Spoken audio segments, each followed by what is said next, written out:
ہر قسم کی حمد، ہر قسم کی تعریف اللہ کے لیے ہے، اس کی مخلوقات کی تعداد کے برابر، عرش کے وزن کے برابر، اس کے کلمات کی سیاہی کے برابر۔ ہر قسم کی حمد اللہ کے لیے ہے جس نے تقدیریں مقرر کی، ہر چیز کی زندگی کی مدت کو لکھا، رات کو دن پر لپیٹا۔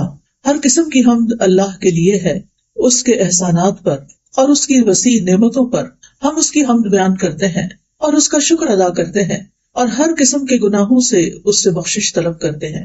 پیاری بہنوں، آج میں آپ کے ساتھ کچھ باتیں غفلت کے بارے میں کروں گی۔ ہر انسان کو یہ شکایت ہوتی ہے کہ اس کا دل غافل ہو جاتا ہے، اس پر غفلت چھا جاتی ہے، اور ہمارے بہت سے اعمال کے درست نہ ہونے کی وجہ بھی غفلت ہے۔ ہم غافل ہو جاتے ہیں، بے پرواہ ہو جاتے ہیں، بے حس ہو جاتے ہیں۔ اللہ سبحانہ و تعالیٰ نے بھی اس کا قرآن مجید میں ذکر کیا ہے۔ اللہ تعالیٰ فرماتے ہیں اقترب للناس حسابهم وهم فی غفلۃ معرضون، لوگوں کے لیے ان کے حساب کا وقت قریب آ لگا ہے اور وہ ہیں کہ غفلت میں منہ موڑے ہوئے ہیں، یعنی دین کی بات سے، موت کے بعد کے حساب کتاب سے، قبر کی زندگی سے، آخرت کے سوال و جواب سے غافل ہیں۔ اور اگر دیکھا جائے تو ہماری عام طور پر جو فکر ہے، پریشانی ہے، سوچیں ہیں، ہم ہے، غم ہے، وہ کیا ہوتا ہے؟ آخرت تو نہیں ہوتی، حساب کتاب تو نہیں ہوتا، بلکہ ہماری فکر دنیا کے مسائل ہوتے ہیں، جبکہ دنیا عارضی ہے اور آخرت ہمیشہ کے لیے ہے، وہاں جا کر کسی کو بھی واپس نہیں آنا۔ دنیا میں کوئی کام خراب بھی ہو گیا تو دوبارہ درست کر سکتے ہیں، کوئی فیل ہو جائے تو دوبارہ ایگزام دے سکتا ہے، کچھ ٹوٹ جائے تو نیا خریدا جا سکتا ہے، کہیں سے جانا پڑ جائے تو کوئی نیا ٹھکانا مل جاتا ہے۔ لیکن آخرت ایک دفعہ کوئی مر کے قبر میں چلا گیا تو اس سے باہر نہیں نکل سکتا، پھر آگے ہی آگے کی منزلیں ہیں، دنیا میں واپسی نہیں۔ اس لیے انسان عقل مند وہی ہے جو اپنی آخرت کے بارے میں دنیا سے بڑھ کر سوچے، دنیا کے بارے میں بھی فکر کرے، کیونکہ یہاں بھی رہنا ظاہر ہے، عزت سے رہنا چاہیے، لیکن زیادہ دنیا کے غم نہ لگائے، زیادہ بڑا غم اور فکر اس کی آخرت ہونی چاہیے۔ اللہ سبحانہ و تعالیٰ قیامت کے دن غافل لوگوں کو فرمائیں گے وَجَاءَتْ كُلُّ نَفْسٍ مَعَهَا سَائِقٌ وَشَهِيدٌ لَقَدْ كُنْتَ فِي غَفْلَةٍ مِّنْ هَٰذَا فَكَشَفْنَا عَنكَ غِطَاءَكَ فَبَصَرُكَ الْيَوْمَ حَدِيدٌ۔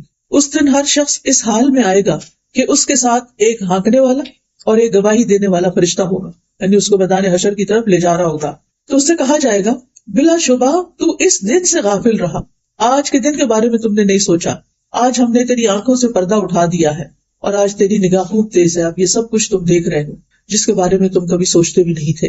اس لیے پیاری بہنوں، ہمارے لیے فائدے کی بات یہ ہے کہ ہم اپنے انجام سے کبھی غافل نہ ہوں، اس کو نہ بھولیں، اس کے بارے میں سوچتے رہیں، فکر کرتے رہیں۔ اب سوال یہ پیدا ہوتا ہے کہ غفلت کس کو کہتے ہیں؟ غفلت کیا چیز ہے؟ غفلت کہتے ہیں کسی چیز کو بھول جانا، توجہ نہ دینا، لاپرواہی برتنا، انسان کے ذہن سے کسی چیز کا غائب ہو جانا، یہ غفلت ہوتی ہے۔ جب ہم آخرت کے بارے میں نہیں سوچتے تو اس کا کیا مطلب ہے کہ وہ ہمارے ذہن سے نکلی ہوئی ہے، اور جب ہم کسی چیز کو امپورٹنس نہیں دیتے اور اس سے منہ موڑ لیتے ہیں تو یہ بھی ایک غفلت ہوتی ہے، یعنی کہ وہ ہمارے نزدیک اہم بھی کوئی نہیں ہے تو اس کے بارے میں کیا سوچنا۔ لیکن آخرت تو ایسی نہیں ہے نا، وہ تو بڑی اہم ہے، بہت امپورٹنٹ ہے، اس کے بارے میں تو سوچنا ہی سوچنا ہے۔ اور یاد رکھیے غفلت کی دو قسمیں ہوتی ہیں، ایک ہے پسندیدہ غفلت اور ایک ہے ناپسندیدہ غفلت، محمود غفلت، مذموم غفلت۔ محمود غفلت یہ ہے، پسندیدہ یہ ہے کہ انسان اپنی ذات کے حقوق اور دنیا سے اپنا حصہ لینے سے غافل ہو، اس کو اتنی امپورٹنس نہ دے، جو اس پر ظلم کرے اس سے درگزر کر جائے۔ اگر انسان دیکھ بھی رہا ہے کہ کوئی اس کا حق مار رہا ہے یا کوئی اس کے ساتھ فیئر نہیں تو اس بات کو ایشو نہ بنائے، اگنور کر دے جیسے اس کو پتہ ہی نہ ہو۔ بعض لوگ ایسے ہوتے ہیں نا کہ آپ کو دھوکہ دے رہے ہوتے ہیں، آپ سے غلط بیانی کر رہے ہوتے ہیں اور آپ کو پتہ چل جاتا ہے، بعض اوقات آپ کے اپنے ہی بچے، تو آپ ہر وقت تو نہیں ہے نا کہ مجھے پتا ہے تم مجھے دھوکہ دے رہے ہو، مجھے پتا ہے تم میرے ساتھ یہ کر رہے ہو، نہیں کوئی بات نہیں، کرنے دو ان کو، مجھے پتا تو ہے ہی میں اس کا کوئی سدباب کرتی ہوں، ان کی کوئی اصلاح کرتی ہوں۔ تو انسان اس چیز سے تغافل برتے، تغافل عارفانہ ہوتا ہے نا، یعنی ایک چیز کو جانتے بوجھتے ہوئے بھی اگنور کر دینا۔ پھر اسی طرح دنیا کی زینت، رونق اور جو مچ دنیا حاصل کرنے سے غفلت برتے، یعنی اس کی طرف زیادہ توجہ نہ کرے۔ ناپسندیدہ غفلت کیا ہے کہ انسان اللہ کے حق سے غافل ہو، اس کی طرف توجہ نہ کرے، اس کو امپورٹنس نہ دے، اللہ کے ذکر سے غافل ہو، اللہ تعالیٰ کے احکامات سے غافل ہو، پتہ ہی نہ ہو کہ اللہ تعالیٰ نے اس دنیا میں رہنے کے لیے ہمیں کیا کیا حکم دیا ہے، اللہ تعالیٰ کے احکامات اور جن چیزوں سے اللہ تعالیٰ نے منع کیا ہے ان سے غافل ہو، آخرت سے غافل ہو۔ مجھے ایسے لگ رہا ہے کچھ لوگ یہاں بیٹھ کے بھی غافل ہوئے بیٹھے، ان کی توجہ وہ لوگوں کی طرف ہے، آنے جانے والوں کی طرف، تو یہ اصل کام سے غفلت ہے نا۔ کیا یہ پسندیدہ ہے؟ کیا آپ جس کام کے لیے آئے ہیں وہ چھوڑ کر وہ کرنے بیٹھے؟ شاید ان لوگوں کو آپ نے پہلی دفعہ دیکھا ہے اس لیے آپ ان کو پہچاننے کی کوشش کر رہے ہیں، یہ قدرتی بات ہے، ہم سب کی ویکنس ہے، ہم بہت جلدی ڈسٹریکٹ ہو جاتے ہیں، کوئی کام کر رہے ہوتے ہیں ادھر سے دھیان ہٹا کے کچھ اور دیکھنے لگے. خواتین کو خاص طور پہ سارے گھر کا خیال رکھنا، تو وہ جہاں بھی بیٹھتی ہوں، گاڑی میں بیٹھتی ہیں تو ہسبینڈ کیسی ڈرائیونگ کر رہے ہیں اس کا خیال رکھ رہی ہوتی ہیں، وہ غافل ہو کہ نہ ہو، ہم غافل نہیں ہونے دیتے اپنے آپ کو. گھر میں بھی ہو تو اسی طرح ہر چیز پر نظر ہے، فلاں کیا کر رہا ہے، فلاں کیا کر رہا ہے، یہاں کیا ہو رہا ہے، وہاں کیا. پھر وہ جب مسجد آتے ہیں تو پھر وہاں بھی ایسے ہی ہوتا ہے، ادھر سے کون آ رہا ہے اور ادھر کون بیٹھ رہا ہے اور ادھر کیا ہو رہا ہے. تو تھوڑی دیر کے لیے اس کو چھوڑ دیں، جو میں بات کر رہی ہوں اس کی طرف توجہ دیں تاکہ یہاں سے کچھ لے کے اٹھیں. میں بھی دور سے آئی ہوں، آپ بھی پتہ نہیں کہاں سے آئے ہیں اپنے کام کاج چھوڑ کے، تو کچھ فائدہ اٹھائیں. تو بات میں یہ کر رہی تھی کہ ناپسندیدہ غفلت یہ ہے کہ انسان اللہ کے حق سے غافل ہو جائے، اپنی عبادات سے غافل ہو، اللہ کے ذکر سے غافل ہو، اللہ کے احکامات سے غافل ہو، ان چیزوں سے غافل ہو جن کا اللہ نے حکم دیا، ان چیزوں سے غافل ہو جن سے اللہ نے روکا ہے، اپنی آخرت اور اپنی انجام سے غافل ہو. یہ ناپسندیدہ چیز ہے. ابن الجوزی کہتے ہیں کہ لوگوں میں سب سے زیادہ مصیبت زدہ شخص وہ ہے جو اللہ سے غافل ہے، اللہ اور ان کے بیچ میں حجاب ہے، اور اس سے بھی زیادہ وہ کہ جس کو یہ پتہ ہی نہیں کہ وہ غفلت میں ہے. ایک تو ہے نا غفلت میں ہونا برا، اور ایک یہ کہ یہ پتہ ہی نہ ہونا کہ میں غفلت میں مبتلا ہوں، اس کا بھی احساس نہ ہونا. اس بات سے غافل ہونے والا کہ اس کو یہ پتہ ہی نہ ہو کہ مجھے اپنا ایمان مضبوط کرنے کی ضرورت ہے، میری کمزوریوں کی وجہ کیا ہے، مجھے اللہ تعالیٰ سے اور زیادہ تعلق مضبوط کرنے کی ضرورت ہے، مجھے اللہ تعالیٰ کے آگے اور عاجزی کرنے کی ضرورت ہے، مجھے اللہ تعالیٰ کی اور زیادہ تعظیم اور عظمت بیان کرنے اور محسوس کرنے کی ضرورت ہے. اس بات سے غافل ہونا کہ مجھے اپنی عبادات کو صحیح طور پر ادا کرنے کے طریقے معلوم ہونے چاہیے.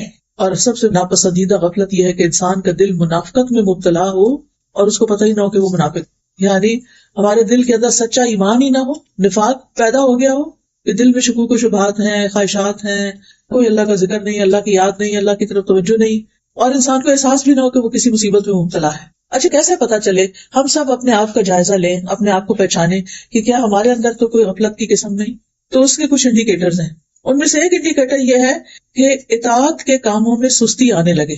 جو ہمارے اوپر ذمہ داریاں موجود ہیں، جو کام ہم نے کرنے ہیں، ان کی طرف توجہ ہی نہ ہو، اور ادھر ادھر کبھی کوئی ویڈیو لگا کے بیٹھ گیا، کبھی ٹی وی لگا لیا، کبھی سیر کو نکل گئے، کبھی کچھ کھا پی لیا، کبھی کچھ، یعنی انسان اپنے آپ کو بہلاتا رہے اور کرنے کا کام نہ کرے، اس سے غفلت برتے.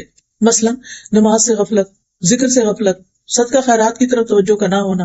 قرآن مجید میں اللہ تعالیٰ فرماتے ہیں ان المنافقین یخادعون اللہ وهو خادعهم وَإِذَا قَامُوا إِلَى الصَّلَاةِ قَامُوا كُسَالَىٰ يُرَاءُونَ النَّاسَ وَلَا يَذْكُرُونَ اللَّهَ إِلَّا قَلِيلًا. بے شک منافق لوگ اللہ سے دھوکہ بازی کر رہے ہیں حالانکہ وہ انہیں دھوکہ دینے والا ہے، اور جب وہ نماز کے لیے کھڑے ہوتے ہیں تو سست ہو کر کھڑے ہوتے ہیں، یعنی ان کی کوئی دلچسپی نہیں ہوتی نماز میں، لوگوں کو دکھاوا کرتے ہیں، بس نام لگانے کو پڑھتے ہیں کہ ہم نے پڑھ لی، اور اللہ کو یاد نہیں کرتے، مگر بہت کم اللہ کو یاد نہیں کرتے. تو یہ ہے غفلت کی علامتیں کہ جب اللہ کا ذکر بھولا ہوا ہو، باتیں بہت زیادہ کریں ہم، اور نماز کی طرف کوئی توجہ نہ، آخری وقت میں جا کے نماز پڑھے، سارے دنیا کے کام پہلے اور نماز آخر میں. تو یہ غفلت کی علامت ہے. دوسری علامت گناہوں کو حقیر سمجھنا، یعنی بڑے بڑے بلنڈر سمجھ کے کہنا کوئی بات نہیں، پھر کیا وہ سارے ایسے کرتے ہیں، فلاں بھی تو کرتا ہے، فلاں بھی کرتا ہے. عبداللہ بن مسعود کہتے ہیں کہ مومن اپنے گناہوں کو ایسا محسوس کرتا ہے جیسے وہ کسی پہاڑ کے نیچے بیٹھا اور ڈرتا ہے کہ کہیں وہ اس کے اوپر گر نہ جائے، اور بدکار اپنے گناہوں کو مکھی کی طرح ہلکا سمجھتا ہے کہ وہ اس کے ناک کے پاس سے گزری اور اس نے اپنے ہاتھ سے بے پرواہی سے اشارہ کر کے اڑا دیا. یعنی بڑے سے بڑا گناہ کیا اور پھر پرواہی نہ کیا، اچھا کچھ نہیں ہوتا، خیر ہے، پھر کیا ہوا. یعنی گناہ پر شرمندہ نہ ہونا، گناہ کا احساس نہ ہو، غلطی کو بہت ہلکا سمجھنا، جبکہ وہ غلطی انسان کو ہلاک کر دینے والی ہو اور اس کو اس کی پرواہی نہ ہو، احساس بھی نہ ہو کہ وہ غلط کر رہا ہے. پھر غفلت کی ایک اور علامت ہوتی ہے وقت کو غیر مفید کاموں میں گزارنا، جن کاموں کا نہ دین میں فائدہ نہ دنیا میں فائدہ، فضول کے کام. ابن مسعود کہتے ہیں میں اس بندے کو پسند نہیں کرتا جسے میں بالکل فارغ دیکھتا ہوں، کہ نہ ہی وہ دنیا کے کسی کام میں مشغول ہوتا ہے، نہ آخرت کے کسی کام میں، نہ کوئی دنیا کا کام کرتا ہے اور نہ ہی دین کا کوئی کام کرتا ہے، نہ اس کو دنیا کی فکر ہے، پرواہ ہے، اور نہ ہی آخرت کی. آج کل آپ دیکھیں کہ یوتھ کا کیا حال ہے. جو بچے تو ماشاءاللہ پڑھ رہے ہیں سو پڑھ رہے ہیں اپنے لیے کم از کم دنیا بنانے، لیکن کچھ بچوں کا حال ایسے معلوم ہوتا ہے کہ انہیں نہ دنیا کی فکر ہے نہ آخرت کی فکر. اللہ تعالیٰ اس سے بچا کے رکھے، کیونکہ یہ خطرے کی علامت ہے، ریڈ فلیگ ہے. وہ کہتے ہیں کہ آخری زمانے میں کچھ ایسے لوگ آئیں گے کہ ان کے افضل اعمال یہ ہوں گے کہ آپس میں ایک دوسرے کو ملامت کرنا، آپس کا لڑائی جھگڑا. ان کا نام سست لوگ رکھ دیا جائے گا، لیزی پیپل. پھر اسی طرح غفلت کی علامت کیا ہے؟ صرف دنیا کا علم اور اس کی فکر ہونا، دین کا علم اور اس کی فکر کا نہ ہونا. وہ صرف دنیا کی ظاہری جو چیزیں ہیں ان کے بارے میں علم رکھتے ہیں اور اسی کے لیے بھاگ دوڑ کرتے ہیں، آخرت کے بارے میں کچھ بھی فکر نہیں کرتے، نہ اس کا علم حاصل کرتے ہیں کہ وہاں کیا ہونے والا ہے. قرآن مجید میں اللہ تعالیٰ فرماتے ہیں فَأَعْرِضْ عَمَّنْ تَوَلَّىٰ عَنْ ذِكْرِنَا وَلَمْ يُرِدْ إِلَّا الْحَيَاةَ الدُّنْيَا ذَلِكَ مَبْلَغُهُم مِّنَ الْعِلْمِ إِنَّ رَبَّكَ هُوَ أَعْلَمُ بِمَنْ ضَلَّ عَنْ سَبِيلِهِ وَهُوَ أَعْلَمُ بِمَنِ اهْتَدَىٰ، لہٰذا آپ اس کی پرواہ نہ کیجیے جو ہمارے ذکر سے منہ موڑتا ہے، ایسا شخص دنیا کی زندگی کے سوا اور کچھ نہیں جانتا، ان کے علم کی پرواز بس یہیں تک ہے، صرف دنیا کی باتیں پتہ ہیں ان کو خوب۔ بلا شبہ تیرا رب خوب جانتا ہے کہ کون اس کے راستے سے گم ہو گئے ہیں اور کون ٹھیک راستے پہ چل رہا ہے، اور یہ ہمیں انسانوں کو پروو نہیں کرنا ہوتا بلکہ اللہ تعالیٰ کے سامنے سچا ہونا ہے، انسانوں کو دکھانے کے لیے نہیں بلکہ اللہ کے سامنے کہ کون ٹھیک راستے پر ہے اور کون بھٹکا ہوا ہے۔ اب سوال یہ پیدا ہوتا ہے کہ غفلت کا سبب کیا ہوتا ہے، کیوں انسان غافل ہو جاتا ہے؟ آپ میں سے کوئی بتائے گا کیا چیز غفلت پیدا کرتی ہے؟ علم کی کمی اور دنیا کی محبت، دین سے دوری، دین کی مجلسوں سے دوری، تکبر، نفسانی خواہشات کی پیروی کرنا، شیطان کے وسوسوں کا شکار ہو جانا۔ جی ہاں، تو غفلت کا سب سے بڑا سبب دنیا پرستی ہے، دنیا کی محبت، کیونکہ انسان جب دنیا کے کھیل تماشے میں لگ جاتا ہے نا، لہو اور لعب میں، ان کاموں میں جو فائدہ مند نہیں ہوتے، وہ کام جن سے انسان غافل ہو جاتا ہے اور یہ بھول جاتا ہے کہ دنیا متاع الغرور ہے، دھوکے کا سامان ہے، تو بہت زیادہ دنیا کی فکر کرنا، دنیا کی زندگی پہ راضی ہو جانا کہ بس ہم نے سب کچھ اچیو کر لیا، دین کی ضرورت ہی محسوس نہ کرنا۔ کچھ لوگ ہوتے ہیں نا، انہوں نے اپنی زندگی کے کچھ گول سیٹ کیے ہوتے ہیں، مثلاً میں نے ڈاکٹر بننا ہے، میں نے انجینئر بننا ہے، میں نے پروفیسر بننا ہے، وغیرہ وغیرہ، جو بھی ہر ایک کے مختلف گولز ہوتے ہیں، اور وہ اپنا بچپن، جوانی، اپنی عمر کا بڑا حصہ صرف اس گول کو اچیو کرنے کے لیے لگا دیتے ہیں۔ اس کے علاوہ انہیں کوئی فکر نہیں ہوتی کہ انہوں نے عبادات کس طرح ادا کرنی ہے، انہوں نے آگے اللہ کو کیا جواب دینا ہے، ایمان کے تقاضے کیا ہیں، کسی چیز کی طرف توجہ نہیں ہوتی، کیونکہ ان کو یہ سکھایا جاتا ہے کہ اگر تم دنیا میں کامیاب ہونا چاہتے ہو تو فوکسڈ رہو، ادھر ادھر مت۔ وہ دین کے علم کو یا دین کی بات کرنے کو بھی ڈسٹریکشن سمجھتے ہیں، حالانکہ ایسا نہیں ہے۔ دین کا علم تو ہمارے لیے کھانے پینے کی طرح ضروری ہے، تاکہ ہمارے ایمان کے درخت کو پانی ملتا رہے، غذا ملتی رہے، اور روز ہی مضبوط ہوتا رہے تاکہ پھل پھول لا سکے اور کبھی نہ مرجھائے، کبھی ہم اس راستے سے نہ ہٹیں۔ تو آپ دیکھیے کہ کچھ لوگ دنیا میں کسی خاص مقام تک پہنچنے کو اپنے لیے سکسیس کا، کامیابی کا ایک انڈیکیٹر سمجھتے کہ یہاں تک پہنچ گئے تو ہم سمجھے کامیاب ہو گئے، لیکن آخرت کو بھولے ہوئے ہوتے ہیں، نہیں پتا کہ اس سے پہلے آگے جانا پڑ جائے۔ اور پھر وہ یہ نہیں کہ صرف دنیا ان کا فوکس ہوتی ہے، بلکہ دنیا کی لالچ اور ہرس ان کے اندر کوٹ کوٹ کے بھری ہوتی ہے۔ یہ چیز انسان کو اور غافل کر دیتی ہے۔ رسول اللہ صلی اللہ علیہ وسلم نے فرمایا، اللہ کی قسم، میں تمہارے فقر سے نہیں ڈرتا کہ تم فقیر ہو جاؤ گے یا تمہارے پاس کچھ نہیں ہوگا تو تمہارا کیا بنے گا، لیکن میں اس بات سے ڈرتا ہوں کہ دنیا تم پر کشادہ کر دی جائے، تمہیں بہت کچھ مل جائے گا، اچھے گھر، اچھا لباس، اچھا کھانا، بہت کچھ نعمتیں مل جائیں گی، جس طرح تم سے پہلے لوگوں پر دنیا کشادہ کی گئی تھی، تو تم ایک دوسرے سے آگے بڑھنے لگو گے، مقابلے بازی شروع ہو جائے گی، جس طرح وہ ایک دوسرے سے آگے بڑھنے لگے، اور وہ تمہیں غافل کر دے گی جس طرح ان لوگوں کو غافل کر دیا تھا۔ یعنی جب انسان دنیا کے معاملات میں دوسروں سے مقابلہ کرنے لگتا ہے کہ فلاں کا گھر ایسا ہے تو مجھے اس سے بھی اچھا گھر لینا، فلاں کی گاڑی ایسا ہے تو مجھے اس سے بھی اچھی گاڑی لینی، فلاں کے پاس یہ ڈگری ہے تو مجھے اس سے بھی آگے نکلنا ہے، تو پھر کیا ہوتا ہے کہ انسان اس کی لالچ میں ایسا کھب جاتا ہے کہ پھر آگے کسی اور چیز کے بارے میں سوچنے کا اس کے پاس وقت نہیں ہوتا۔ تو یہ جو ایک دوسرے کا مقابلہ ہے نا، یہ بھی انسان کو غافل کر دیتا ہے۔ قرآن مجید میں آتا ہے الہاکم التکاثر، آتی ہے نہیں سورۃ سب کو، کیا مطلب ہے؟ الہاکم التکاثر حتی زرتم المقابر، تمہیں ایک دوسرے سے زیادہ حاصل کرنے کی ہرس نے غفلت میں ڈال دیا، یعنی ایک دوسرے کے مقابلے میں زیادہ حاصل کرنے کی ہرس جو تھی اس نے تمہیں غافل کیا، یہاں تک کہ تم نے قبرستان جا دیکھے، یعنی تم فوت ہو گئے، قبر میں پہنچ گئے۔ پھر اسی طرح لمبی آرزویں، میں بڑی ہوں گی نا، پھر میں حج کروں گی، تو پھر میں توبہ کر لوں گی، تو پھر میں اچھے اچھے کام کر لوں گی، تو یہ چیز بھی انسان کو غفلت میں ڈالے رکھتی۔ انسان کے اندر ایک قدرتی سا خیال آتا ہے کہ ہائے مرنا ہے، کوئی تیاری کرے، پھر انسان کہتا ہے ابھی بڑا وقت ہے، ابھی تو میری نانی بھی اتنے سال کی، 80 سال کی تو وہ تھی، اور دادی 90 سال کی فوت ہوئی، تو میں نے ابھی کہاں فوت ہونا، میں بھی تو ان کی اولاد ہوں۔ اس طرح کی بہت سی باتیں سوچ کے انسان اس کو ٹال دیتا ہے، اچھا بعد میں کریں گے، یہ ابھی تو مجھے تو بہت امپورٹنٹ کام ہے میرے ساتھ۔ تو لمبی آرزویں جو ہیں یہ بھی انسان کو غافل کر دیتی ہیں۔ پھر اسی طرح دل کا دنیا کی محبت میں، انسانوں کی محبت میں مشغول ہو جانا۔ ابن قیم کہتے ہیں کہ سینے کی تنگی کے بڑے اسباب میں سے ایک سبب اللہ سے منہ موڑنا، یعنی غافل ہونا، اور اللہ کے سوا دل کا کسی اور سے وابستہ ہو جانا، ذکر سے غافل ہو جانا، اور اللہ کے سوا کسی اور سے شدید محبت کرنا۔ اللہ کا حق ہے کہ سب سے شدید محبت اس سے کی جائے، لیکن اگر اللہ کو چھوڑ کر کسی اور کو دل میں بسا لیا جائے اور ہر وقت اسی کے بارے میں سوچ رہے ہیں، اسی کے بارے میں پریشان ہیں، اسی کا سوچ کے خوش ہو رہے ہیں، ساری زندگی کا سیٹر آف لائف وہی بن گیا، چاہے وہ ہسبینڈ ہے، چاہے وہ بچے ہیں، چاہے وہ کوئی اور انسان ہے، تو یہ نہیں ہونا چاہیے۔ اور اگر کسی کے ساتھ ایسا جنون ہے بھی تو اس کو دعائیں کر کر کے، اپنا ماحول تبدیل کر کے اس گھوم پھیر سے باہر نکلنا چاہیے، تاکہ انسان اللہ کا بندہ بن کے جیے۔ پھر اسی طرح آپ دیکھیے کہ غفلت کا ایک بڑا سبب قرآن سے روگردانی، قرآن کا نہ پڑھنا، نہ سمجھنا، کیونکہ قرآن ہی تو ہمیں بتاتا ہے کہ ہمارے ساتھ آئندہ کیا ہونے والا ہے، اور اگر انسان قرآن ہی نہیں پڑھتا تو پھر اس کو کیا چیز جگائے گی. پھر اسی طرح ذکر کی مجلسوں سے دوری، مسجد نہیں جانا، حلقہ میں نہیں جانا، کلاس میں نہیں جانا، تو غفلت بڑھتی چلی جائے گی. جو ہی آپ مجلس میں جائیں گے، جیسے آج یہاں آئے ہیں، کوئی باتیں سنیں گے یا جمعے کا خطبہ سنیں گے، تو کیا ہوگا؟ بھولی ہوئی باتیں یاد آ جائیں گی. ہمیں پتا ہوتی ہے جو میں آپ کو باتیں بتا رہی ہوں کوئی نئی تھوڑی ہے، صرف ایک یاد دہانی ہے نا، کیونکہ اللہ تعالیٰ کا حکم ہے فذکر فإن الذکر تنفع المؤمنین. آپ نصیحت کیجیے، یاد دہانی کرائیے، کیونکہ یاد دہانی مومنوں کو فائدہ دیتی ہے. بھولا ہوا سبق یاد آتا، اوہ اچھا یہ تو میں کیا کرتی تھی پہلے، اب میں کیوں چھوڑ بیٹھی، اور انسان پھر تھوڑا اوپر والی سیڑھی پہ چڑھ جاتا ہے. تو مجالس ذکر کی بجائے، مجالس ملائکہ کی بجائے مجالس لغو اور مجالس غفلت میں شریک ہونا، چاہے وہ ہم اپنے گھر کے اندر ہی وہ مجلس کیوں نہ جمائے ہوئے ہوں، جہاں اللہ کا کوئی ذکر نہ ہو، کوئی بات نہ ہو، صرف دنیا دنیا دنیا. پھر گناہوں کی کثرت، یہ بھی انسان کو غافل کر دیتی، دل سیاہ ہو جاتے ہیں. پھر خواہشات کی پیروی، پھر روزمرہ کی چیزوں کی طرف زیادہ توجہ کا ہونا. کچھ خواتین کا سینٹر آف لائف صرف ان کا گھر ہوتا ہے. اچھی بات ہے، گھر میں انسان کو دل لگانا چاہیے، لیکن کسی بھی چیز کی زیادتی جو ہے وہ کیا ہو جاتی ہے، نقصان دہ ہو جاتی ہے.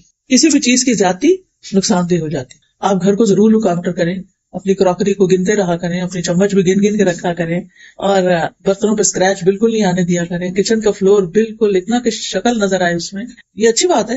لیکن یہ تو نہیں کہ صفائی ہے اور اس کے اوپر پھر صفائی کرنے کھڑے ہو گئے. یعنی آپ دیکھیے ہمارا نفس کی چالیں کیا ہوتی ہے نا. آپ کو یاد آتا ہے وہ اچھا آج میں نے قرآن نہیں پڑھا دن میں صبح نا، وہ بچے نے بلا لیا اور جلدی سے میں چھوڑ بیٹھی تو اب میں پڑھ لیتی ہوں. پھر آپ سوچتے اچھا میں ذرا ایک دفعہ یہ چیزیں کر لوں نا پھر میں پڑھ دوں. اچھا وہ چھوڑ کے کہیں اور گئے، اچھا میں یہ کر لوں پھر کرتی ہوں. کیا ہوتا ہے اس دن کا قرآن ہی رہ جاتا ہے. نوافل پڑھنا آپ بھول گئے یا رہ گئے، کوئی مصروفیت آ گئی، اشراق کے نفل تھے، چاش کے نفل تھے، اب کیا ہے اچھا چلے ظہر کے ساتھ میں سنتوں کے ساتھ نوافل بھی پڑھ لیتی ہوں تاکہ میرا کوٹا تو پورا ہو. کیونکہ آپ کو پتا نہیں کہ جو دن کی 12 سنن ہے رواتب، اس کے بدلے میں جنت میں ایک محل ملتا ہے. تو اگر کم دن پڑھیں گے تو کم ملیں گے، زیادہ پڑھیں گے تو زیادہ ملیں گے. دنیا میں تو ایک گھر پہ راضی نہیں ہوتے، دنیا میں تو زیادہ سے زیادہ چاہیے. آپ کو پتا نہیں جن لوگوں کے پاس پیسے ہوتے ہیں وہ پھر ایک ملک میں تھوڑی گھر بناتے ہیں، وہ رہتے کینیڈا میں ہیں اور گھر اپنے گاؤں میں بناتے ہیں، اپنے شہر میں بناتے ہیں. جہاں کیا پتا کبھی واپس آنا پڑے، اور وہ بند رہ کے پرانے ہو جاتے ہیں. دنیا کا تو ہمیں اتنا فکر ہوتا ہے کہ امکانیات پر بھی ہم اتنا مال لگا دیتے. امکانیات کا مطلب کیا، ممکن ہے کہ ہم کبھی آئیں، لیکن آخرت کا گھر یقینی ہے کہ وہاں جائیں گے، اس کی فکر کوئی نہیں. تو آپ دیکھیے کہ یہ غفلت کے اسباب میں سے ایک سبب ہے کہ ضرورت کی دنیا ہونے کے بعد غیر ضروری چیزوں کی طرف بھاگے پھرنا اور ان کے لیے اپنے آپ کو کھپا رکھنا. ہر شخص خود فیصلہ کر سکتا ہے کہ اس کی ضرورت کیا ہے، کتنی ہے، اور اس کے بعد اسے سٹاپ لگا کر کوئی آخرت کے لیے بھی کام کرنا چاہیے. پھر ایک اور چیز جو غفلت میں ڈالتی ہے وہ بری دوستیاں، برے ماحول. دوستوں کا انسان پر بہت انفلوئنس ہوتا ہے. اگر دوست نماز نہیں پڑھتا تو آپ کے لیے پڑھنی مشکل ہو جائے گی. دوست روزے نہیں رکھتے تو آپ کے لیے بھی روزہ رکھنا مشکل ہوگا. لیکن اگر آپ کے دوست محرم کا روزہ رکھ رہے ہیں، کیونکہ محرم روزوں کا مہینہ ہے نا، نبی صلی اللہ علیہ وسلم اس مہینے میں اور دنوں سے زیادہ روزے رکھا کرتے تھے. تو اب آپ دیکھیے کہ اگر آپ کے ماحول میں کوئی رکھ ہی نہیں رہا تو کسی کو خیال آئے گا میں رکھ لوں، اللہ ہی کہ اس نے کوئی پمفلٹ پڑھ لیا، کوئی حدیث کسی نے بھیج دی ہو تو وہ بھی. اگر سارا گھر ہی نہیں رکھ رہا تو آپ اٹھ کے رکھیں گے. لیکن اگر سارے رکھ رہے ہیں گھر میں تو آپ کو لیٹے ہوئے شرم آئے گی. آپ کہیں گے میں بھی اٹھ رہا ہوں، سب اٹھے ہوئے آج، بچے بھی اٹھے ہوئے تو میں کیوں لیٹی ہوں. دیکھ کے خیال آ جاتا ہے نا. آپ کے ہسبینڈ تہجد پڑھ رہے ہیں تو یہ ہو نہیں سکتا کہ وہی پڑھتے رہے، ایک دن آپ بھی اٹھ جائیں گی. یا آپ پڑھ رہی ہیں روز تو ایک دن وہ بھی اٹھ جائیں گے. اللہ کرے انشاءاللہ یہ بھی دعا آمین کہیں. کیونکہ انسان اپنے ماحول سے بہت اثر لیتا ہے. مانی ہوئی بات، آج کل گرمی ہو رہی ہے، باہر نکلتے گرمی لگتی ہے کہ نہیں؟ آپ کو نہیں، مجھے نہیں لگتی. بے شک ماحول جو مرضی ہو، کیسے ہو سکتا ہے؟ سردی ہو تو لگتی ہے. ایسے ہی جہاں جس مجلس میں اچھی وائبز ہوں، ایمان کی باتیں ہوں تو وہاں ایمان بڑھتا ہے. اور جہاں غفلت کی باتیں ہوں، صرف کھانے پینے، صرف کپڑوں کی، صرف گاڑیوں کی. آپ دیکھیں کہ عام طور پہ مرد حضرات کی گفتگو ایک خاص موضوعات ہوتے ہیں، پراپرٹیز پہ بات کرنا، پالیٹکس پہ بات کرنا، بزنس پہ بات کرنا. تو ساری اول سے آخر مجلس انہی باتوں پر کر کے بس بات ختم ہو جائے گی. خواتین کے اپنے دلچسپ موضوعات ہوتے ہیں، ریسیپیز پہ بات کرنا، کپڑوں کے برانڈز پہ بات کرنا، بچوں پہ بات کرنا، ساس سسر کی شکایت کرنا، اس کی غیبت اس کی غیبت، موسم کی شکایت. جی ہاں، کیونکہ بات کرنے کے لیے کوئی تو موضوع چاہیے نا. یہ تھوڑی ہم کسی سے پوچھ سکتے ہیں اچھا آج بتاؤ تم نے کتنا سبق پڑھا، قرآن کتنا پڑھا، آج کا دن کیسا تمہارا گزرا، تم اپنا ایمان کیسے محسوس کرتے. صحابہ کی باتیں کیا ہوتی تھی؟ آؤ بیٹھو ایمان لے آئے. وہ ان کا مطلب کیا ہوتا تھا؟ آؤ بیٹھ کے مل کے اللہ کی باتیں کریں. لیکن ہم اللہ کی باتیں کر کے بھی نا، یقین کیجئے کہ یہ مجلس برخاست ہوگی، کیا مجال کہ کوئی گاڑی میں بیٹھ کے بھی دہرائے سبق کو کہ کیا سیکھ کے آئے. جو لوگ کلاسز بھی لیتے ہیں میں بہت غور سے نوٹ کرتی ہوں، کیونکہ اکثر سے میں یہ چیز پڑھا رہی ہوں نا. کلاس ختم ہوتی ہے تو ایسے لگتا ہے کہ کسی نے قید کا بندھن کھول دیا. اتنی دیر پتہ نہیں کیسے چپ رہے، اتنی باتیں اور اتنا شور اور اتنا ہنگامہ. اور باتیں کیا ہو رہی ہوتی، وہ تھوڑی ہو رہی ہوتی ہے کہ جو ہم نے ابھی سیکھا تھا وہ کیا تھا، کیونکہ وہ دل پہ تو گئی نہیں ہوتی، تو ایک کان سے ٹکرا کے دوسرے سے نکل جاتی ہیں. صحابہ کیا کرتے تھے پتہ ہے آپ کو؟ نبی صلی اللہ علیہ وسلم جو مجلس سے اٹھ کر جاتے تھے تو وہ دنیا کی باتیں کھیتوں کی اور بزنس کی نہیں کرتے تھے، وہ ان ساری باتوں کو پھر سے دہراتے تھے جو آپ نے انہیں اس ٹائم سکھائی ہوتی تھی، اور ان کو پکا کر لیتے تھے، وہیں گرا باندھ لیتے تھے. اس کو مذاکرہ کہتے ہیں، ڈسکشن. پھر ایک دوسرے کو سناتے تھے کہ میں نے صحیح سنا تھا، تو میرا چیک کرو. ایک دوسرے کو پوچھتے تھے میں نے یہ بات سنی تھی کیا ایسے ہی تھی، کیونکہ بہت دفعہ ہم آدھی بات سنتے ہیں آدھی کہیں اور دھیان پر واپس آتے ہیں تو وہ خود سے خود کوئی نقطے جوڑ لیتے ہیں جبکہ وہ بات ویسے ہوئی نہیں ہوتی. اسی لیے بعض لوگ بعض اسپیکر سے غلط باتیں منسوخ کر رہے ہوتے ہیں کیونکہ انہوں نے خود ہی نہیں مقصد سمجھا ہوتا. تو اس سے بھی بچنے کی ضرورت ہے. بہرحال کہنے کا مطلب یہ ہے کہ انسان پر برا ماحول، بری دوستی یا غافل، چلو برا نہ بھی صحیح، میں نہیں کہتی بزنس پہ بات کرنا برا ہے یا پراپرٹی پہ بات کرنا برا نہیں، لیکن غیر ضروری اس طرح کی باتیں نہ لینا نہ دینا، نہ خریدنا نہ بیچنا. فلاں کا بزنس اچھا جا رہا، فلاں کا ڈاؤن ہو گیا، فلاں، یعنی اتنی باتیں کرنا کہ اس میں سے نتیجہ کچھ بھی نہیں. جیسے ہماری امی کہا کرتی تھی کہ پانی میں مدانی چلانا، اگر آپ دہی میں مدانی چلائیں گے تو کیا نکلے گا؟ مکھن نکلے گا. اور اگر پانی کا ڈولا بھر کے بیٹھ جائیں اور چلاتے رہے ساری رات بھی، کیا نکلے گا؟ کچھ بھی نہیں. اب تو خیر مدانی والی بات رہی، تو اب تو الیکٹرک کی دنیا ہے، اور آپ بہرحال بلینڈر میں پانی ڈال کے سمودی کی خواہش رکھنا ایک دور کی خواہش رکھنا. تو بیٹھنا ایسے ماحول میں باتیں دنیا کی کرنا اور کہنا ایمان بڑھ جائے گا، ایسے نہیں ہوتا. میں یہ بھی نہیں کہتی کہ آپ ہر وقت بس ایمان کی بات کریں، لیکن وہ مجلس انسان کے خلاف حجت بنے گی جہاں اللہ کی کوئی بات ہی نہ ہو. جس گھر میں اللہ کا کوئی ذکر ہی نہیں ہوتا، جس گھر میں کوئی دین کی بات ہی نہیں ہوتی، اس کا مطلب نہیں کہ آپ ہر وقت گھر والوں کو پریشان کریں اور کہ میں نے آج یہ سبق پڑھا ہے، سنو میری بات سنو، نہیں، لیکن اچھے خوشگوار انداز میں آپ تجسس کریٹ کر کے، تو پتہ ہے آج میں کیا سن کر آئی ہوں، فلاں چیز کے بارے میں نے کیا سنا، میں نے یہ سنا ہے، میں نے یہ پڑھا ہے، میں نے یہ دیکھا ہے. یہ ساری چیزیں ہم روزمرہ کر رہے ہوتے ہیں، لیکن ہم اپنے بچوں سے بھی کوئی علم کی بات نہیں کرتے، کوئی سنجیدہ ڈسکشن نہیں کرتے، کوئی کام کی بات نہیں کرتے. بس زیادہ تر کہیں کہ نماز پڑھ لی یا کھانا کھا لیا، ہوم ورک کر لیا. اگر ہم بچوں سے اپنی گفتگو کا جائزہ لیں تو ہمارے ٹاپکس کیا ہوتے ہیں. ان بیچاروں کے کان پک گئے ہمارے مخصوص جملے سن کے. کھانا کھا لیا، چیزیں رکھ لی، فلانا کر لیا، فلانا کر لیا، فلانا کر لیا. اس کے بعد آگے کیسے تھے وہ ماں باپ یا گھر میں نانی دادی ہوتی تھی جو بچوں کے ساتھ ان کو کہانیاں سناتے، ان کو مزے مزے کے لطیفے سناتے، پہیلیاں بجواتے. آپ میں سے بچپن میں کس کس نے پہیلیاں بوجھنے کا کھیل کھیلا ہوا ہے؟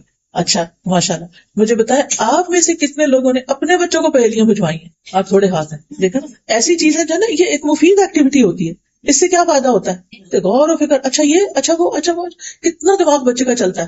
اچھا جھوٹے لطیفوں کی تو میں بالکل قائل نہیں کہ آپ جھوٹے لطیفے ہو سکیں، لیکن آپ دلچسپ کہانیاں، اچھی چیزیں پڑھ کے بچوں کے آنے سے پہلے صرف کھانا نہیں تیار کر کے رکھا کریں، کوئی چیز پڑھ کے بھی رکھا کریں کہ آج آئیں گے نا، آج میں نے یہ والی بات کرنی ہے، میں نے اس کا موقع نکالنا ہے. پھر ان سے کوئی اچھی سی چیز شیئر کریں اور وہ سنیں گے آپ کی بات. تو بہرحال چونکہ ہم خود ایک روٹین میں بس وہی سوچیں جو سویرے اٹھے یا خواب کو دیکھ لیا بس سے پریشان، اور پھر وہی سوچے لے کے کام کر رہے ہوتے ہیں بھاری قدموں کے ساتھ. بچے آتے ہیں تو موڈ آف ہے، کوئی ان سے بات نہیں، بےچارے خود ہی اکیلے بیٹھ کے کھا پی کے اٹھ جاتے ہیں. خود ہی نکالو فریج میں سے دودھ اور لے لو سینڈوچ ہو کھا لو.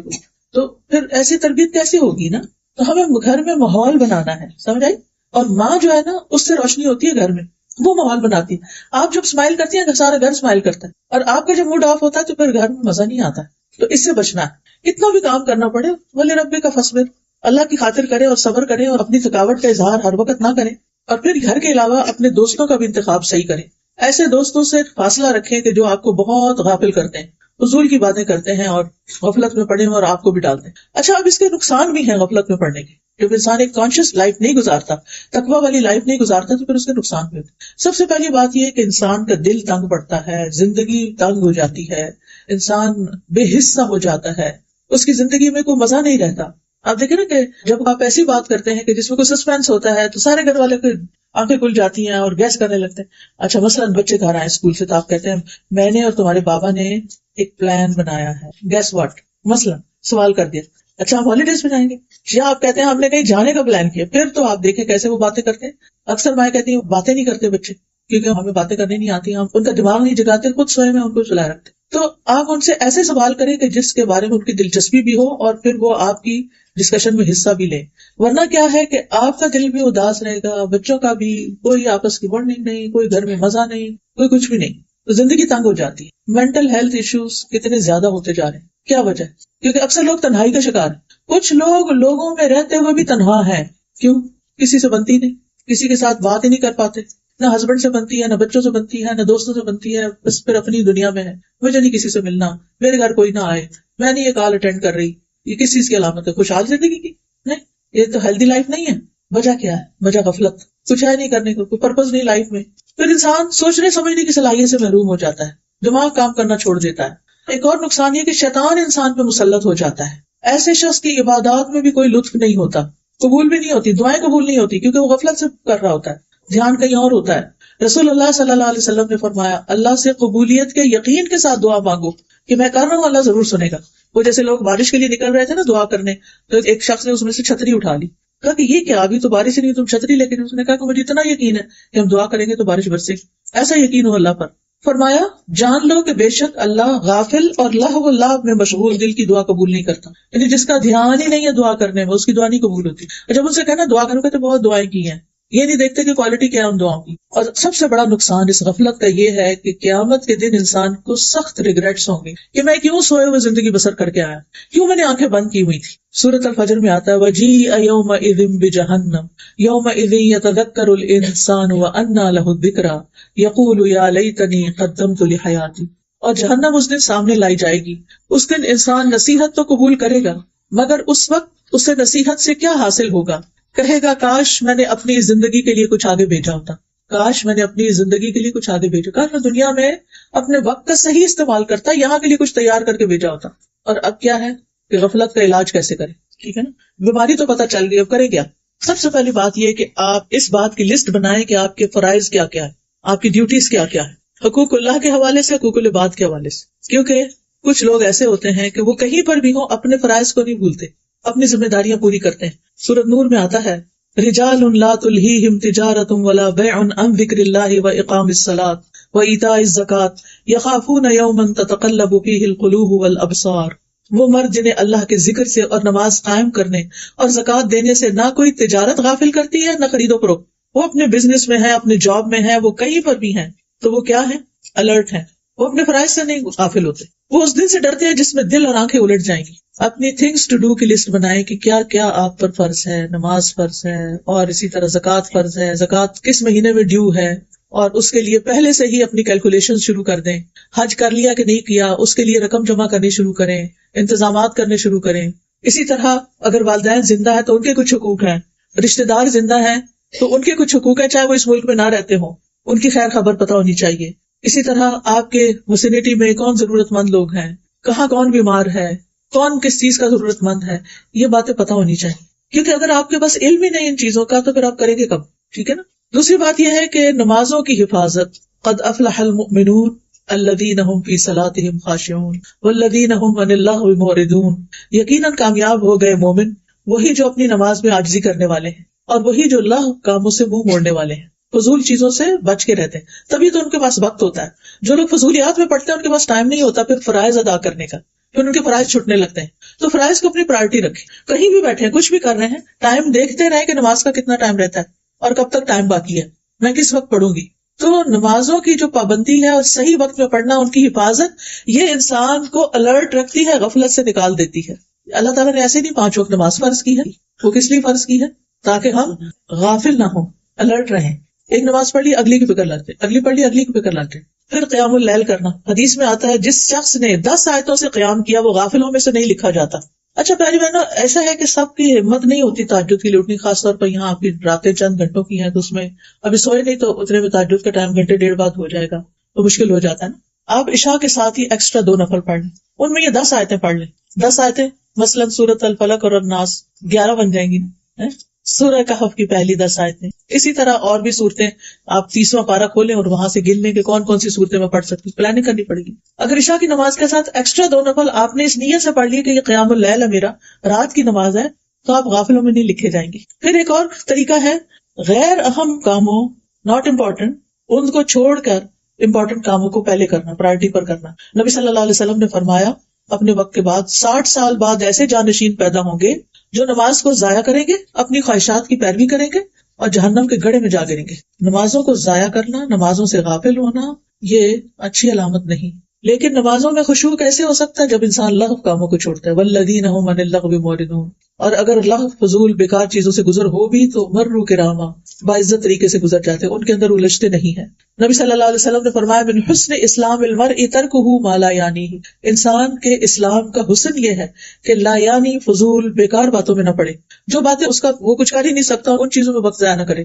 رسول اللہ صلی اللہ علیہ وسلم نے فرمایا ایک نماز کے بعد دوسری نماز کے ان دونوں کے درمیان کوئی لغو باتیں نہ ہو، علیین میں اندراج کا باعث ہے. یعنی آپ کا اعمال نامہ علیین میں پہنچے گا، جس کو آپ مرنے کے بعد جب آپ کی روح علیین میں پہنچے گی تو وہ دیکھ لیں گے آپ. لیکن دو نمازوں کے بیچ میں کیا نہیں کرنا؟ لغو. ایک اور چیز یہ کہ ایسی چیزیں جس کے بعد آپ کو پتا چلے کہ آپ کا دل بجھ گیا ہے، غافل ہو گیا، پھر اس چیز کو چھوڑ کہ میں نہیں آئندہ وہاں نہیں جاؤں گی، فلانا کام نہیں کروں گی کیونکہ میرے دل کی حالت اچھی نہیں رہی. واپس اپنے آپ کو اوپر چڑھائیں، سیڑھی جس سے اتریں، اپنا ایمان بڑھائیں اور آئندہ ایسی جگہوں سے پرہیز کریں. ٹھیک ہے نا. ابن قیم نے اپنی کتاب الداء والدواء، دوائے شافی، آپ میں سے کسی نے اس کتاب کا نام سنا؟ دوائے شافی کس نے؟ ایک ہاتھ کھڑا، دو، تین، چار. چلے الحمدللہ آپ نے کورس لیا ہوا. بہت ہی اچھی کتاب ہے امام ابن القیم کی، جن کا میں یہاں ریفرنس دے رہی ہوں. پڑھنے والی کتاب ہے، لیکن چونکہ اردو مشکل ہے تو میں نے اس کو پڑھا دیا تھا تاکہ آسانی ہو جائے. اگر پڑھ نہیں سکتے تو سن ہی لیں. ابن قیم کہتے ہیں کہ جو آدمی آپ سے یہ سوال کرے کہ میں کھیلوں کے مقابلے اٹینڈ کرنا چاہتا ہوں، یہ دیکھنا چاہتا ہوں، اس کا کیا نقصان ہے؟ تو کہنے لگے کہ تم جن چیزوں کی حفاظت کرنے کا اہتمام کرتے ہو ان میں سب سے قیمتی چیز وقت ہے. لیکن میں سمجھتا ہوں کہ تمہارے نزدیک وہ بڑا آسان ہے وقت ضائع کر دینا. وقت واقعی سب سے قیمتی ہے، سونے چاندی سے زیادہ قیمتی ہے وقت. اور آج کل آپ دیکھیں لوگوں کے پاس وقت ہی نہیں دے پاتے. ماں باپ کے لیے وقت نہیں اور کس کے لیے ہوگا؟ ایک فون کال تو اس کے لیے بھی مشکل ہوتی ہے. چلے فون کال تو نہیں، جو دنیا سے جا چکے ہیں ان کو دعا تو کر سکتے ہیں، لیکن ہم میں سے کتنے لوگ ہیں جو توجہ سے ان کے لیے دعا بھی کرتے ہیں؟ الحمدللہ، شکر ہے کہ کچھ لوگوں نے ہاتھ کھڑے کیے ہیں. الحمدللہ. یہ ماں باپ کو وقت دینا ہے. زندگی میں ہو تو ملاقات کریں، کال کریں. ہر روز تو یہاں سے نہیں جا سکتے ان کے پاس، لیکن ان کے ساتھ ویڈیو کال کر کے بات کر لیں، ان کا دل خوش کر دیں. وہ کتنی دعائیں دیں گے آپ. جب آپ کا خیال آئے گا وہ کہیں گے کہ کتنی اچھی ہے میری بیٹی، میرا دل خوش کر دی. ماں باپ کو آپ کا مال نہیں چاہیے ہوتا، ماں باپ کو آپ کی اور چیزوں سے نہیں دلچسپ، ماں باپ کو آپ کی توجہ اور محبت اور دعا اور پیار اور وہ چیزیں چاہیے ہوتی. زندہ ہو تو گفٹ بھی دیں ان کو، اور اگر دنیا سے چلے گئے ہیں تو ان کی طرف سے صدقہ بھی کیا کریں. اور جب اپنا کرتے ہیں نا ساتھ ان کا بھی صدقہ کرتے ہیں ان کی طرف سے. یعنی بعض کا تو خاص ان کی طرف سے، لیکن جب بھی آپ کریں ایک نیت کر لیں، یا اللہ جو بھی میں صدقہ کرتی ہوں اس میں میرے ماں باپ کو ثواب شامل رکھ. تو یہ ان کا حق ہے نا. ٹھیک ہے نا. اگر آپ ان کے لیے اداس نہیں ہوتے کیونکہ آپ اپنے بچوں میں ہیں تو وہ تو آپ کے لیے اداس ہوتے ہیں. یعنی یہ بھی اتنی عجیب بات ہے نا. ماں باپ اپنے بچوں میں ان کا دل ہوتا ہے اور بچوں کا اپنے بچوں میں دل ہوتا ہے، پیچھے پلٹ کے نہیں دیکھتے ہم. تو جب آپ کا دل اپنے بچوں میں ہو نا تو سوچا کریں کہ میرے ماں باپ کو بھی مجھ میں ایسے ہی ہے. یعنی ہم بازو کا مڈل ایج میں آ جاتے ہیں نا جہاں ہمارے بچے ہوتے ہیں اور ادھر سے ماں باپ بھی زندہ ہوتے ہیں، دو طرف رشتے اللہ نے قائم رکھے ہوتے ہیں. تو یہ وقت بڑے امتحان کا ہوتا ہے. ایک طرف بچے کھینچتے ہیں، ایک طرف ماں باپ کھینچتے ہیں. تو ہمارا رجحان کس طرف ہوتا ہے؟ بچوں کی طرف. ہونا بھی چاہیے، ان کی ضرورت ہے، چھوٹے ہیں ابھی. لیکن اتنی توجہ اپنے بچوں کو نہ دے کہ ماں باپ ترستے رہ جائیں آپ کی شکل دیکھنے کو، آپ کی آواز سننے کو. اور یہ یاد رکھیں تھوڑے دن کے لیے ہوتے ہیں، ماں باپ ہمیشہ ساتھ نہیں رہتے، پھر چلے جاتے ہیں، پھر ریگریٹس رہ جاتے ہیں. وہ نہیں ہونے چاہیے. جن کے ماں باپ زندہ ہیں نا وہ خوب فائدہ اٹھا لیں. تو بہرحال وہ کہتے ہیں کہ تمہارے لیے وقت ضائع کرنا بڑا آسان کام ہے. تم کھیل کے مقابلوں کو دیکھنے میں ایک دن کے 3 گھنٹے گزارتے ہو. کیا ان گھنٹوں میں اللہ کے ذکر میں سے کچھ ہوتا ہے؟ کچھ نہیں، ہرگز نہیں. کیا ان گھنٹوں میں اللہ کی اطاعت میں سے کوئی چیز ہوتی ہے؟ ہرگز نہیں. کیا ان میں اللہ کی عبادات میں سے کچھ ہوتا ہے؟ ہرگز نہیں. اور یہ محض اوقات کو بیکار کرنا ہے. چھٹیوں کا وقت آیا، تمہیں کیا معلوم چھٹیاں کیا ہیں؟ تو اے اللہ کے بندو، وقت کے ساتھ کیا کرنا چاہیے سوچ کے رکھو. پھر آپ دیکھیے کہ غفلت سے نکلنے کا طریقہ یہ ہے کہ دنیا کی زائد زینت سے زہد اختیار کرنا. جو چیزیں ضرورت کی نہیں خام خواہ میں نہیں پڑنا. اچھا خواتین کی عادت ہوتی ہے کہ اگر کہیں چلے گئے نا کسی مال میں، کچھ خریدے بغیر ہم لوٹ نہیں سکتے. اگر ضرورت نہیں بھی نا تو ہم کہیں گے کیا پتا کبھی کام آ جائے. یہ ہمارا جملہ ہوتا ہے، کیا پتا کبھی کام آ جائے تو لے کے رکھ لو. تسلی، دل کو تسلی ہوتی. تو آپ دیکھیے کہ اس میں وقت کا بھی ضیاع ہوتا ہے، مال کا بھی ہوتا ہے اور جگہ کا بھی، اور پھر اہم کسی کو بس ہم سر سے اتارتے ہیں. تو یہ چیز ٹھیک نہیں. جو چیزیں ابھی ضرورت نہیں نا تو یہ سوچ کے کہ مہنگی ہو جائے گی پھر پتہ نہیں ملے گی کہ نہیں، گھر نہ بھرے. کیونکہ ٹو مینی تھنگز ہوتی ہیں وہ بندے کو کچھ کرنے نہیں دیتی، پھر انہیں کا غلام بن کے رہ جاتا ہے بندہ. تو گھر کو ڈی کلٹر کریں، ڈی جنک کریں، نکال دیں چیزیں فالتو جو آپ کا خام خواہ کا وقت لے رہی ہیں. پھر آپ دیکھیے غفلت سے نکلنے کے لیے نیک مجالس کا، نیک لوگوں کا ساتھ. نبی صلی اللہ علیہ وسلم کو اللہ تعالیٰ نے حکم دیا تھا وَاصْبِرْ نَفْسَكَ مَعَ الَّذِينَ يَدْعُونَ رَبَّهُمْ بِالْغَدَاةِ وَالْعَشِيِّ يُرِيدُونَ وَجْهَهُ. اور آپ اپنے آپ کو ان لوگوں کے ساتھ روکے رکھیں جو اپنے رب کو پہلے اور پچھلے پہر پکارتے ہیں، جو صبح شام کی اذکار کی پابندی کرنے والے، اس کا چہرہ چاہتے ہیں. اور تمہاری آنکھیں ان سے آگے نہ بڑھیں، ان کو نہیں چھوڑنا، اللہ والوں کو نہیں چھوڑنا کہ تم دنیا کی زندگی کی زینت چاہتے ہو. اور اس شخص کا کہنا مت مانو جس کے دل کو ہم نے اپنی یاد سے غافل کر دیا اور وہ اپنی خواہش کے پیچھے چلا اور اس کا کام ہمیشہ حد سے بڑھا ہوا ہے. ایسے لوگوں کی مجلس میں نہ بیٹھو، ان لوگوں کے ساتھ بیٹھو کہ جو اپنے رب کو پکارتے ہیں، یاد رکھتے ہیں. پھر موت کو یاد کرتے رہنا، یہ بھی غفلت سے نکالتا ہے. اور نماز میں موت کو یاد کرنا، کیونکہ اس سے نماز اچھی ہو جاتی ہے. پھر یہ سوچنا کہ شاید یہ آخری نماز ہو. پھر یہ کہ آخرت کو اپنا مقصد بنانا، وقت کی قدر کرتے ہوئے خیر کے کام کرنا، اچھے اچھے کام، صدقہ جاریہ کے کام کرنا. یعنی ایک تو روزمرہ کی عبادات ہے نا، ایک اپنے کل کے لیے کہ مرنے کے بعد ہمارا اعمال نامہ تو بند ہو جانا ہے، بعد میں کیا چیز کام آئے گی اس کے اوپر ورک کرنا. رسول اللہ صلی اللہ علیہ وسلم نے فرمایا مومن کو اپنی وفات کے بعد جو اس کے عمل اور اس کی اچھائیاں پہنچتی ہیں ان میں سے یہ بھی ہے جس علم کی اس نے تعلیم دی اور اسے پھیلایا. ایک تو ہے تعلیم دینا، باقاعدہ پڑھانا، اور ایک ہے پھیلانا. پھیلانے میں آپ کیا کر سکتے ہیں؟ اچھی کتابیں، اچھے کارڈز، اچھی چیزیں، اچھے میسیجز وہ دوسروں تک پہنچائیں. یہ ابھی ہم آپ کے لیے کچھ کارڈز لے کر آئے ہیں. جیسے اللہ تعالیٰ کا شکر ادا کرنے کے لیے ہمیں الفاظ نہیں ملتے تو ہم نے قرآن اور حدیث سے ایسی ساری اذکار دعائیں جمع کر کے خوبصورت ڈیزائننگ کر کے الحمدللہ کہ دیکھ کے بھی الحمدللہ نکلے، اس کو جمع کر دیا. اب آپ یہ خود بھی پڑھ سکتے ہیں، اگر ہر روز نہیں تو ہفتے میں ایک دفعہ یہ پڑھ لیا کریں. اسی طرح استغفار کے بھی کارڈ نہیں، گناہوں سے بخشش کی دعائیں. آپ کو معلوم ہے نا کہ جب انسان استغفار کرتا ہے، اپنے گناہوں کو مان جاتا ہے، توبہ کرتا ہے، اللہ سے معافی مانگتا ہے، تو نہ صرف اس کی آخرت اچھی ہوتی ہے، دنیا بھی اچھی ہوتی ہے. سورۃ نوح میں اللہ تعالیٰ فرماتے ہیں کہ حضرت نوح نے اپنی قوم سے کہا فَقُلْتُ اسْتَغْفِرُوا رَبَّكُمْ إِنَّهُ كَانَ غَفَّارًا، میں نے اپنی قوم سے کہا کہ تم اپنے رب کے حضور استغفار کرو، گناہوں کی معافی مانگو، وہ بڑا معاف کرنے والا ہے، معاف کر دے گا.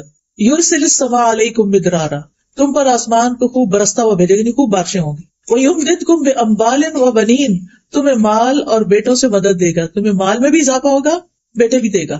وَيَجْعَلْ لَكُمْ أَنْهَارًا، اور تمہارے لیے نہریں جاری کر دے گا، پانی کم نہیں ہوگا، کیونکہ ہر وقت تو بارش نہیں ہوتی ہے، پھر بعد میں نہروں سے یا دریاؤں سے پانی آپ کے پودوں کو اور آپ کی ضرورت کا آپ کو ملتا ہے.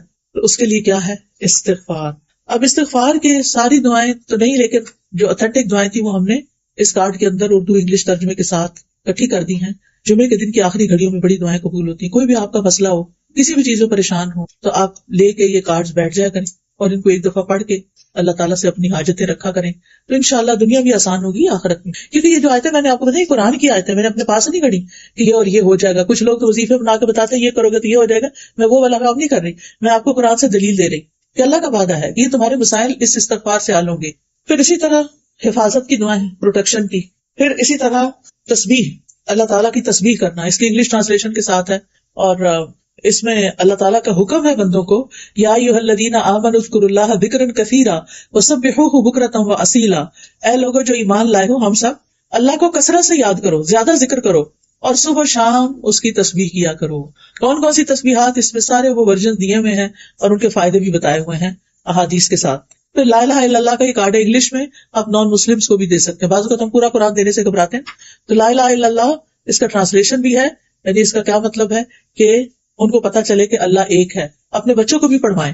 اور پھر آپ دیکھیں کہ رزق میں کشادگی کی دعائیں، اور پھر رات کو قبول ہونے والی دعا، جو آنکھ کھلے تو دعا پڑھیں، بہت ہی کام کی دعا ہے. آدھی تو آپ کو آلریڈی آتی ہوگی. بیمار ہو جائے تو شفا کی دعائیں پڑھ کے دم کیا کریں اپنے مریضوں پر. پھر نماز کے بعد کے اذکار ہیں، پھر استخارے کی دعا ہے، اور کچھ اور اذکار ہیں. یہ کارڈز آپ اپنے لیے بھی اور اپنے دوستوں کے لیے بھی ان کو زیادہ سے زیادہ نشر کریں گے تو یہ صدقہ جاریہ بن جائے گا. ہم لوگوں کو اور تحفے دیتے رہتے ہیں، لیکن ان تحفوں کے ساتھ اگر آپ یہ بھی ڈال دیں تو ان کو بھی دعائیں مانگنے آ جائیں گی. نیک اولاد جو پیچھے چھوڑی ہے بھی صدقہ جاریہ. اپنی اولاد کو نیک بنا کے جائیں، نمازی بنا کے جائیں، تاکہ کیا کریں.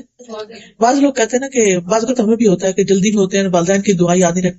میں سمجھتی ہوں جو بچہ نمازی ہے نا وہ تو لا محالہ دعا کرتا ہے والدین کے لیے. کہاں رب اجعلنی مقیم الصلاۃ ومن ذریتی ربنا اغفر لی ولوالدی.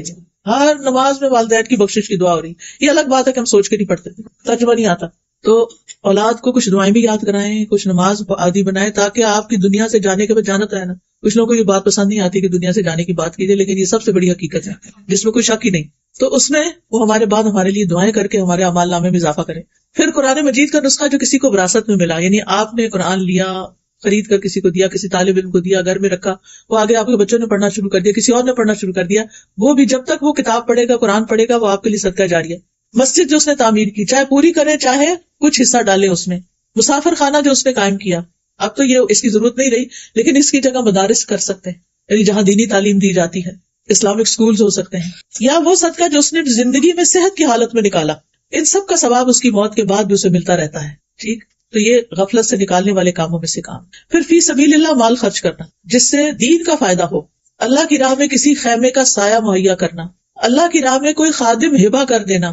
اللہ کی راہ میں کسی نر جانور پر کسی کو سوار کرنا، یعنی اپنی گاڑی میں کسی کو بٹھا کے مسجد لے جانا، درس پر لے جانا، ٹھیک ہے، مسجد تعمیر کرنا، پانی کا انتظام کرنا، درخت لگانا. نبی صلی اللہ علیہ وسلم نے فرمایا جس مسلمان نے کوئی پودا لگایا تو جو اس سے کھا گیا وہ اس کے لیے صدقہ ہے، جو چوری ہو گیا وہ بھی صدقہ ہے، ہمسایوں کے بچے آ کے توڑ کے انگور لے گئے صدقہ ہے، جو درندوں نے کھایا وہ بھی صدقہ ہے، بکری اندر گھس گئی اور سارے پودے کھا گئی، جو پرندوں نے کھایا آ کے ان کو تو روک ہی نہیں سکتے، آپ اوپر سے آتے ہیں، وہ بھی صدقہ ہے. اور جو بھی اس میں کوئی کمی کرے گا کہ چوٹیاں وغیرہ کھا جائیں وہ بھی صدقہ. کتنی قسمیں ہیں. آپ اپنے بیک یارڈ کو کیا کریں، اس میں کچھ نہ کچھ لگائیں، درخت لگا دیں. آپ کو نہیں ہم نے تو موو ہو جانا، ہمیں کیا فائدہ، نہیں، آپ کے لیے ثواب جاریہ ہوگا چاہے آپ نے موو ہو جانا. میرے بچوں کو بڑا شوق ہوتا تھا تو ہمارے گھر کے اندر اس وقت جس وقت بچے چھوٹے تھے تو لان اندر نہیں تھا، لیکن گھر کے باہر دیوار کے باہر جو جگہ تھی وہ کچی تھی، تو یہ کیا کرتے تھے وہاں بیٹھ جاتے تھے اور کچھ نہ کچھ لگاتے رہتے تھے. تو اسما جو اسما خدا ہے اس نے ایک آم کی گٹلی دبائی. کچھ دن پہلے میرا وہاں اسلام آباد میں گئی تھی، میں نے دیکھو ماشاءاللہ اتنا بڑا درخت بنا ہوا ہے کہ ایٹ لیسٹ جو راہ گزر ہے وہ اس کے سائے میں کھڑا ہو جائے. اور وہ تھا آم کا درخت. اب مسئلہ یہ کہ آم کو اگر وہ نہ کرے نا، جب وہ چھوٹا ہوتا ہے اس کو پیوندہ لگائے تو پھل نہیں دیتا. اب وہ اتنا تو پتا نہیں تھا، ہم بھی وہاں سے موو ہو گئے، لیکن وہ ہرا بھرا درخت جو ہے سایہ دے رہا ہے، آکسیجن دے رہا ہے، خوبصورتی دے رہا ہے. تو اسی طرح آپ بھی لگا چھوڑیں، کوئی اور فائدہ اٹھائے گا. دیکھیں آج ہم جو درخت دیکھ رہے ہیں، آج راستے میں آتے ہوئے خوبصورت خوبصورت درخت تھے، کیا ہمیں پتا کس نے لگائے؟ نہیں پتا، لیکن ہم اس سے فائدہ اٹھا رہے ہیں. آج ہمارے لگائے ہوئے سے کوئی اور فائدہ اٹھا لے گا. اسی طرح مسافروں کی ضروریات کا خیال رکھنا، یتیم اور مسکین پر خرچ کرنا. یتیم کے سر پہ ہاتھ پھیرنا جو ہے نا یہ غفلت دور کرنے کا ذریعہ ہوتا ہے. غریب لوگوں کے پاس بیٹھنا، ان کا خیال کرنا. بیک ہوم آپ سوچا کریں کون کون ضرورت مند ہے خاندان میں. پچھلے دنوں ہم کیلگری میں جن کے گھر ٹھہرے ہوئے تھے تو انہوں نے بتایا کہ میرے والد پہلے پاکستان میں جب تھے تو ایوریج ان کی آمدنی تھی، لیکن وہ پھر ان کی جاب سعودیہ میں ہو گئی اور اللہ نے ان کو بہت دیا. کہتے جب اللہ نے ان کو بہت دیا تو انہوں نے بجائے اس کی کہ ہمیں بہت عیش و عشرت کراتے، انہوں نے خاندان کے سارے لوگوں کی لسٹیں بنا لی کون کون ضرورت مند ہے، اور خود بنا کے خود ان کو پیسے بھیجا کرتے تھے. اچھا پھر انہیں کسی کا پتا چلتا تو میری اماں کہتی تھی آپ نے پھر ایک اور ایڈ کر لیا، ہمارے لیے بھی کچھ چھوڑے. تو اب ان میں سے ایک ایک بچہ جو اتنے خیر کے کام کر رہا ہے ہوتا ہے، تو اس کی برکت اولاد میں بھی ہوتی ہے، گھر بار میں بھی ہوتی ہے. آپ رشتے داروں پہ خرچ کرتے ہیں تو آپ کی عمر میں بھی برکت ہوتی ہے اور آپ کے مال میں بھی برکت ہوتی ہے. تو اپنے مال میں دوسروں کو حصہ دار بنائیں جن کا حصہ اللہ نے آپ کے مال میں رکھ دیا. تو اللہ تعالیٰ سے دعا ہے کہ اللہ تعالیٰ ہمیں اس پر عمل کرنے کی توفیق دے. سبحان اللہ والحمد للہ ولا الہ الا اللہ واللہ اکبر ولا حول ولا قوة الا باللہ العلی العظیم. اللہم صل علی محمد وعلی آل محمد کما صلیت علی ابراہیم وعلی آل ابراہیم انک حمید مجید. اللہم بارک علی محمد وعلی آل محمد کما بارکت علی ابراہیم وعلی آل ابراہیم انک حمید مجید. ربنا آتنا فی الدنیا حسنۃ وفی الآخرۃ حسنۃ وقنا عذاب النار. ربنا لا تزغ قلوبنا بعد إذ هديتنا وهب لنا من لدنك رحمة إنك أنت الوهاب. اللهم إني أعوذ بك من العجز والكسل والجبن والبخل والهرم والقسوة والغفلة والعيلة والذلة والمسكنة، وأعوذ بك من الفقر والكفر والفسوق والشقاق والنفاق والسمعة والرياء. اللهم أحسن عاقبتنا في الأمور كلها وأجرنا من خزي الدنيا وعذاب الآخرة. اللهم رحمتك أرجو فلا تكلني إلى نفسي طرفة عين وأصلح لي شأني كله لا إله إلا أنت. يا الله يا رحمن يا رحيم. اللہ جتنی بہنیں آئی ہیں ان سب کا آنا قبول فرما، ان سب کو اجر عظیم عطا فرما، ان کے تمام مسائل حل فرما، ان کی بیماریاں دور فرما، ان کے رنج و غم دور فرما، ان کو اپنے وقت کی قدر سکھا، ان کو بہترین کام کرنے کی توفیق عطا فرما. اللہ ہم سب کے والدین پر اپنی رحمت فرما. اللہ ہم سب کی اولادوں کو ایمان پر قائم رکھنا، انہیں ہمارے لیے صدقہ جاریہ بنا دینا. اللہ ہمیں دین کے کاموں میں دل کھول کے خرچ کرنے کی توفیق عطا فرما. یا اللہ ہمیں دین کا بہترین نفع مند علم عطا فرما اور اس علم پر عمل کی توفیق عطا فرما. اللہ ہماری نمازیں بہت اچھی ہو جائیں. یا اللہ ہمارے سارے کاموں میں اخلاص پیدا کر دے، ہر طرح کی ریاکاری سے بچا لے. یا اللہ ان بہنوں کے دلوں میں جو دعائیں ہیں، نیک تمنائیں ہیں، اللہ ان کو پورا کر دے. اللہ ان پر اپنی رحمت نازل فرما. اللہ ان کی ہر مشکل آسان فرما، ان کے دلوں کی دعائیں قبول فرما. اس مسجد پر اپنی خیر و برکت نازل فرما. یا اللہ مسلمانوں کے بچوں اور نسلوں کی حفاظت فرما. اللہ جس ٹیم نے، جن والنٹیئرز نے یہ پروگرام ارینج کیا ہے ان سب کو جزائے خیر عطا فرما اور ان کے لیے اس مجلس کو صدقہ جاریہ بنا. ربنا تقبل منا انك انت السميع العليم وتب علينا انك انت التواب الرحيم. وصلى الله تعالى على خير خلقه محمد وعلى آله واصحابه واهل بيته اجمعين برحمتك يا ارحم الراحمين.